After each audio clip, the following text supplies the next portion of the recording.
navigates the reckoning. Dani Dupree had played dangerous games before, but none as volatile as the one she now staged under the cold, clinical lights of a downtown LA OBGYN office. She was calculating, composed, the kind of woman who knew how to weaponize vulnerability.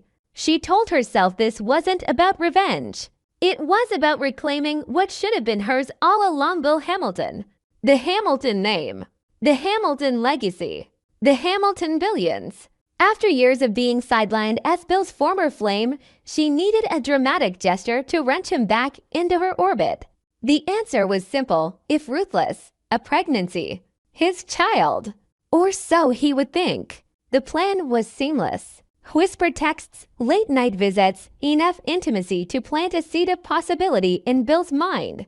Then, before doubt could creep in, the announcement: she was pregnant. His face had gone pale when she told him, half shock, half disbelief. Dani knew Bill well enough to anticipate his next move. He wouldn't walk away from a child. Especially not with his marriage to Niaomi teetering on the edge of ruin. But what Dani hadn't counted on, what none of her scripts had prepared her for, was reality breaking through the fiction. She was pregnant. Actually pregnant. And the father wasn't Bill Hamilton. It was Andre Richardson. The realization hit her like a tidal wave, cold, brutal, irreversible.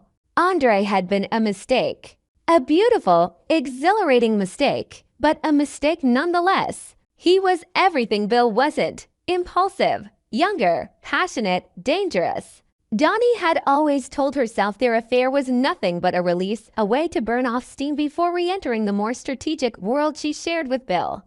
But now, that one night, the one she swore she'd forget, had left its mark in the form of two pink lines on a test. Panic set in fast. The timeline didn't lie. The conception date overlapped precisely with the fallout from Bill and Naomi's public implosion. If anyone looked closely, if any thread got pulled, the whole facade would crumble. She couldn't afford that, not when Bill had just started to soften again.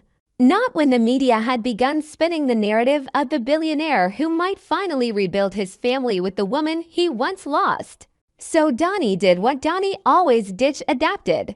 She found a doctor willing to bend the rules for the right amount of money. Falsified documents, tweaked ultrasound dates, scrubbed paternity markers. The records now told a neat, compelling story: Bill Hamilton's child, conceived during their reconciliation. She even staged a photo or two, soft-lit and tender, to leak to the tabloids at just the right moment. Everything was going according to plan. The lie had become gospel. But she wasn't the only one playing dirty. Niaomi Hamilton had always seemed like the composed wife, the quiet power behind Bill's empire. But what Dani hadn't seen, what no one had seen, was just how deep Naomi's claws ran beneath the surface. She'd known about Dani's return the moment it happened. She'd watched the fake reconciliation unfold, each smile and public appearance like nails into the coffin of her marriage. But Niaomi wasn't interested in theatrics. She wanted annihilation. So she waited. She monitored the clinic Dani visited.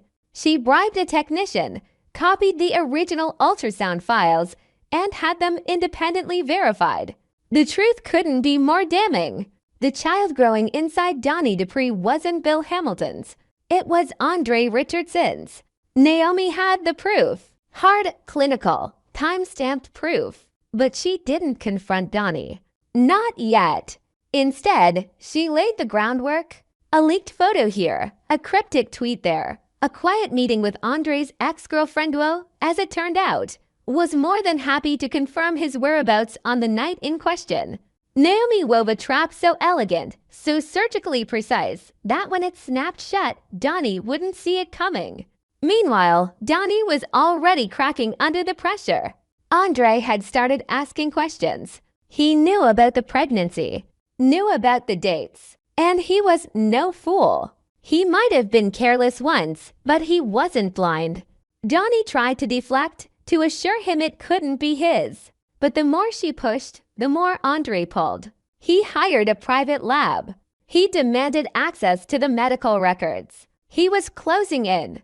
Bill, for his part, was adrift in a sea of conflicting emotions. He wanted to believe Dani. Part of him even wanted the child to be his. A clean start. A chance to fix the mess he'd made with Niaomi. But something in Dani's eyes too perfect to rehearse it nagged at him. He asked questions she dodged. He noticed inconsistencies in her stories. And then, one night, Niaomi left a sealed envelope on his desk. No note. Just a USB drive and the words, "Ask her to explain this." He opened it. He watched the scan. He read the report. And then he didn't sleep for 3 days. The confrontation came fast. Bill stormed into Dani's penthouse, rage barely contained. "Whose child is it?" he demanded. Dani froze. Her mouth opened, but no words came. "Don't lie to me," he hissed. "Niaomi knows." "I know." "You're done." Dani tried to fight back. She cried. She screamed. She begged. But the foundation had collapsed. The documents had been cross-checked, the bribes traced, the doctor suspended. She had no more cards to play. Andre arrived that same night. He didn't knock. He walked past Bill like he didn't exist and went straight to Dani. "I want the truth," he said. "I deserve that much." But Dani had nothing left to give. Just silence. Just broken ambition and the heavy weight of exposure. Niaomi watched it all from a distance. She didn't gloat. She didn't need to. Her victory was complete. Bill had returned it in love, not in forgiveness, but in recognition. He finally saw Dani for what she was. And though Niaomi knew their marriage was beyond repair, she also knew she had won the war that mattered. As for Dani, the fallout was immediate. Tabloids feasted on the scandal. Investors pulled out of her real estate ventures. Andre vanished from her life completely. Bill cut all ties. She found herself alone, pregnant, and utterly irrelevant. But she wasn't broken. Not completely. Because somewhere in the wreckage, Dani still believed in redemption. Or reinvention. Or maybe just vengeance under a new name. She would disappear for a while. Recalibrate. Raise the child and wait. Because if the Hamiltons had taught her anything, it was that power never disappeared. It only shifted. And she had learned from the best. Beyond the gates of their glittering mansions and carefully curated lives, the real battles were only just beginning. Beyond the gates, the fall of Dani Dupree's downfall wasn't swift, but it was merciless. In the weeks following the explosion of the paternity scandal, she clung to the remnants of her image like a drowning woman grasping for driftwood. But the storm hadn't passed. It had only begun to sharpen its teeth. Niaomi Hamilton's quiet sabotage had lit a fire under LA's gossip circuit. But what truly sealed Dani's fate wasn't social disgrace, it was legal consequence. The falsification of medical records was a crime. The bribes to medical professionals, a federal offense. And when the disgraced doctor, cornered and desperate, cut a deal with prosecutors to save his license, he sang Dani's name like a hymn. Every text, every wire transfer, every conversation laid bare. The prosecution built their case methodically, brick by incriminating brick. Identity fraud, falsification of medical documents, obstruction of justice, conspiracy to defraud. They didn't need to embellish. The truth was damning enough. Dani Dupree was arrested on a Thursday morning. The media swarmed her building as she was led out in handcuffs, dressed in a tailored coat and sunglasses that did nothing to hide the exhaustion in her face. Cameras caught every frame. Former socialite accused of medical fraud in pregnancy scandal, the headline screamed. Her fall from grace had become public spectacle. At the arraignment, she stood silent beside her attorney, a once powerful litigator now clearly just trying to salvage whatever dignity she had left. Bail was denied. Too much flight risk, too many international accounts, too many lies. She was sent to Metro Women's Detention Facility that same afternoon. Inside the prison walls, Dani was unrecognizable. No designer clothes, no private elevators, no curated PR spin. Just for white walls, a middle bunk, and the low, endless hum of fluorescent lights. She was assigned inmate ID 871,362.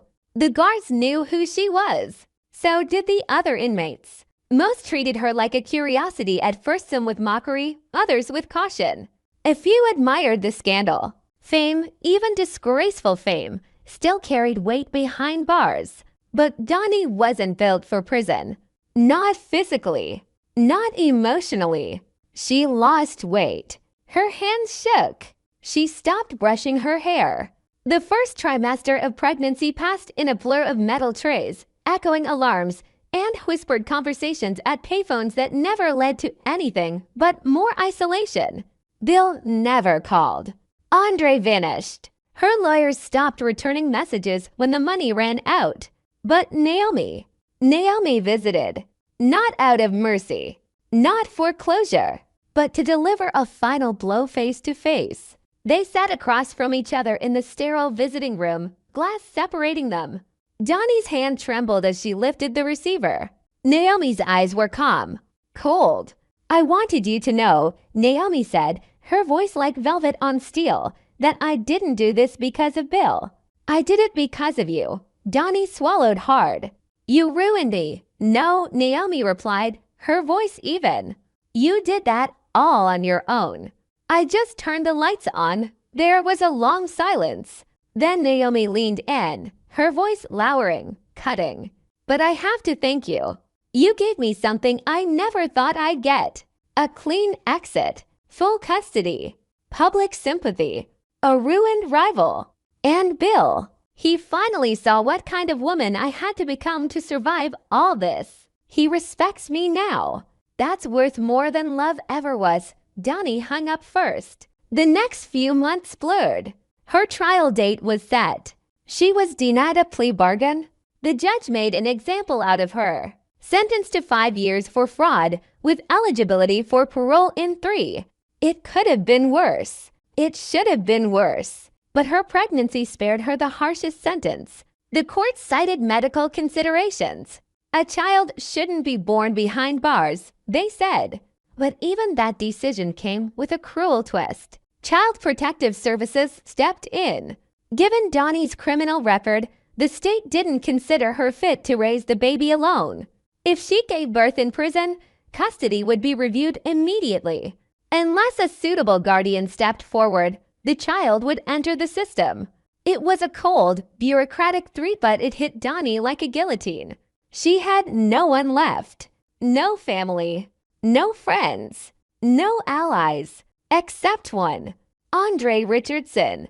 When he showed up at the prison visitation room months later, Dani was 6 months pregnant, thin and pale, but her eyes burned with something new. Not manipulation. Not pride. Just desperation. "I need your help," she said. Andre didn't say anything at first. He looked older, harder. The scandal had nearly destroyed his career too. But something in him still flickered some buried sense of obligation. Or maybe guilt. Or maybe deep down, he just wanted to do something right. "I'll take the baby," he said finally. "When it's born.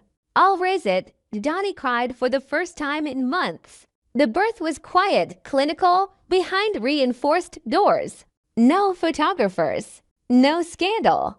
Just Dani, alone, screaming into the void as her body broke itself open to bring life into a world that had already taken everything from her. It was a boy. He had her mouth, but Andre's eyes. She held him for 12 hours before they took him away. When the nurse reached for him, Dani didn't resist. She just whispered his name. Julian closed her eyes. She wasn't a mother. Not in any way that counted. Not anymore. In the years that followed, Dani faded from public consciousness. A few think pieces. A documentary pitch that never got funding. Her name stopped trending. Her story became a cautionary tale in high society circles. An asterisk. A scandal archived and forgotten. But inside her cell, she never stopped planning. Not revenge. Not fame. Redemption. She took classes. She read law. She wrote letters to Julian every week, even though Andre never responded. And one day, 12 years and 7 months into her sentence, she stood in front of a parole board, sober, serious, and self-aware. I lied, she told them. I ruined lives. But I'm not asking for forgiveness. I'm asking for a second chance to be useful, to be human again. They granted her parole 6 months later. And when Dani Dupree walked out of prison, thin and scarred and unrecognizable, the world barely noticed. But she had time.